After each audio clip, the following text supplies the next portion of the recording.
keşli ancak ümidim var.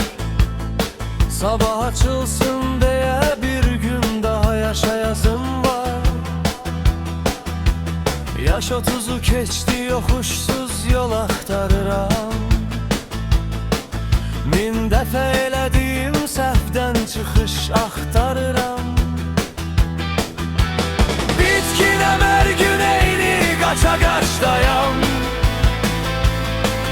Yanvarda borandı, mən mart havasındayam. Bir gün səndən utanmayım deyə çörək davasındayam. Gəl götür məni də, ayaqlarım tutmur artıq, bir yolun astanasındayam.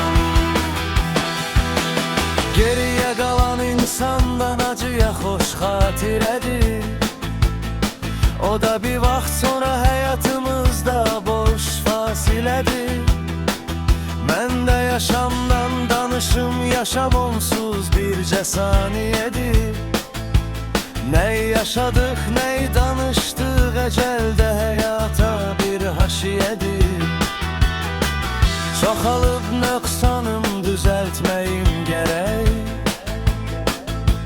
Hər gördüyüm dilənçiyə baxmağım gərək. Savab qazanmaq istədiyim yollarda gəzdiyim qədər.